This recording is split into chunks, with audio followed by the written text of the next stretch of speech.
I've done everything from list a business on the New York Stock Exchange when I was running our life company over there. I've done mergers and divestments, not as a finance accounting, but from an operational point of view, either disentangling the spaghetti or mashing it together.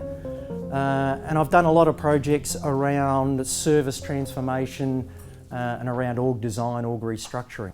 Today's title, An Executive's View of Engagement. I'm glad it said "an" because it's just me. And I can always guarantee that anything I say this morning, you'll know an executive who's totally different. Because we are. And so it's one person's view. It's not a training course, so don't put it down as gospel. My first principle is, I guess, know your audience, know your executive.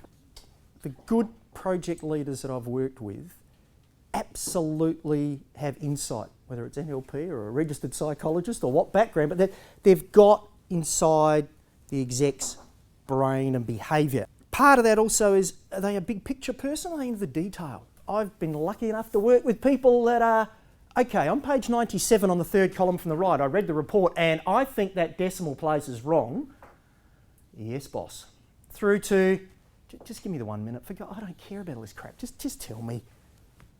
That spectrum makes a big difference as to how you engage with them, but you've got to understand the way they take it. We did a strategic review of all the businesses. Classic, McKinsey stuff. At the end of the presentation, the chairman said, that was the best strategic presentation I have seen. This is the most important milestone. That was pretty good, thank you. So 2 board meetings later, I go back with, okay, so here's the detailed roadmap. We've appointed merchant banks to sell this. We've set a project team. The presentation was just as good, and I just didn't get. It's like I'm hitting a brick wall. Their priority had gone from, we need a strategy, to, why the hell are you wasting our time in the boardroom today, young man? I found out later that afternoon that was the day they'd sacked the CEO at the board meeting. So my little, we want to spend 50 million didn't really count.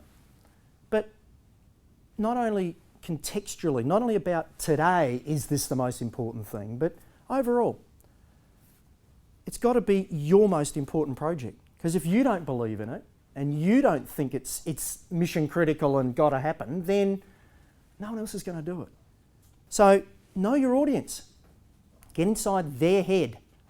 Second point is about communication, and I think every company now has has some sort of project management reporting. My horrible recommendation is, in most companies, it is what it is.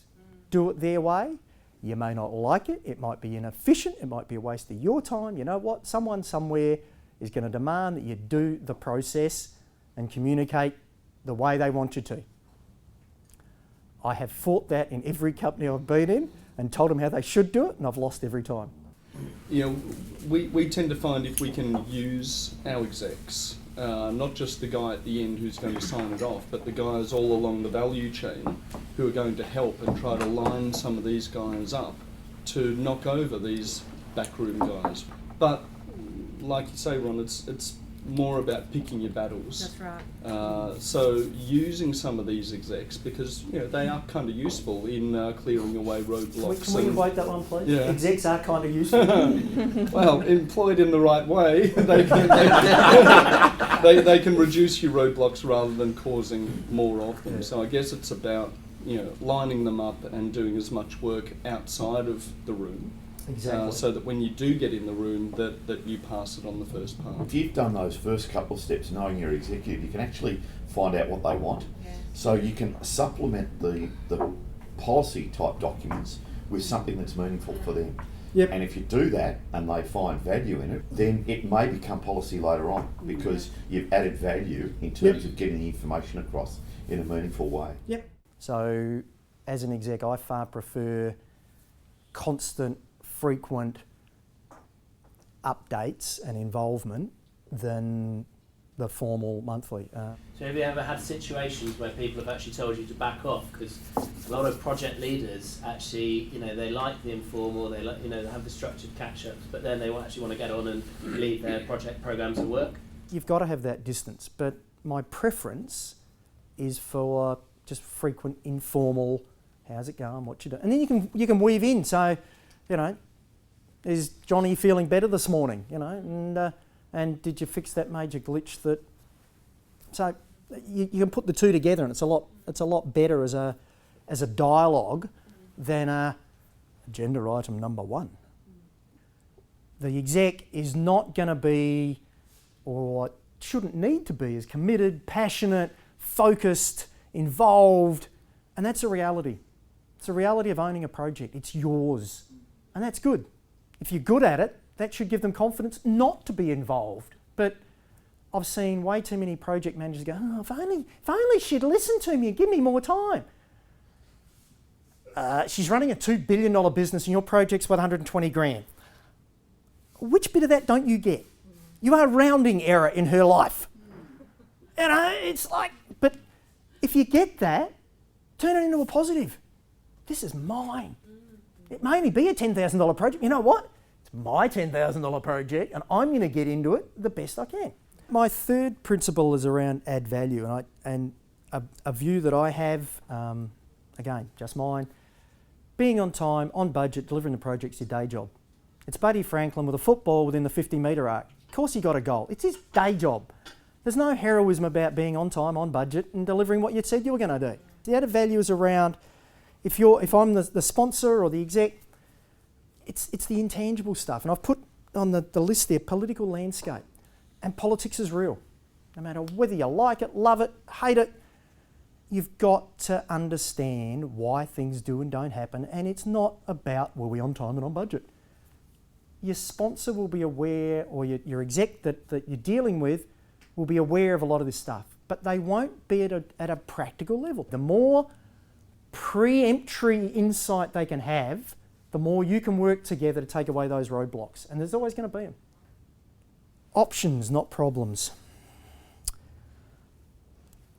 There's a hiccup. There's a setback. There's a challenge. There's a delay. There's an overrun. There's been a bit of a misunderstanding. We've got a glitch. Having a bit of a difficulty. There's been a snag. It doesn't matter what you do with the thesaurus. You're going to have stuff that hits the fan. So my approach, both as the recipient and the deliverer, is we have a problem. We have a insert thesaurus word here. Go to them with we. If you go in going, I've got a problem, you're basically not sharing.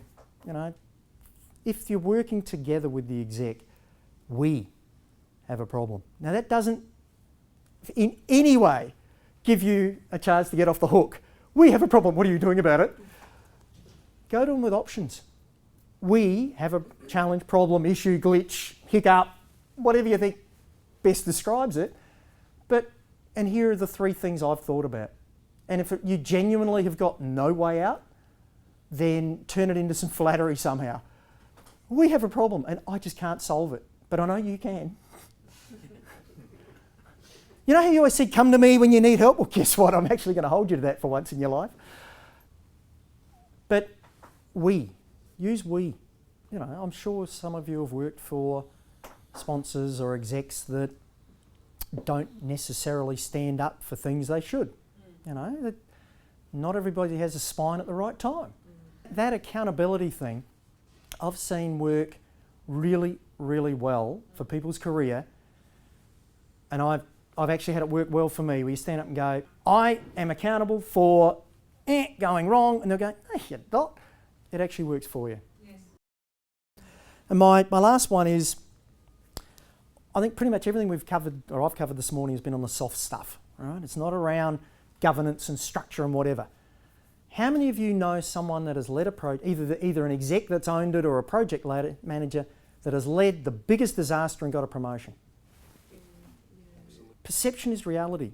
If you're doing all the things we've talked about this morning, great relationship, communicating well, managing the soft side, looking after it from a business perspective, being the owner, taking accountability, at the end of the day, your performance will be judged on those things as much as that baseline, did it deliver on time, on budget, and did it do what we said it was going to do? And I have seen so many people on the other side of the coin where there has been a reason totally outside their control. It might have been regulatory, it might have been political, it might have been whatever. There was no way they could ever have delivered against the criteria on that project. And they get crucified. Rather than, yeah, I'm aware of what was going on. I understood the politics in the background. I understood the constraints. You told me all the way along, if we didn't do this biggest priority, I got it. Okay, how can I use your great skills on our next project, which won't be a disaster? I'm not suggesting you don't have to hit your objectives. That's your day job. But the soft stuff and the relationship and how you manage your executive is how they're going to get that extra bit.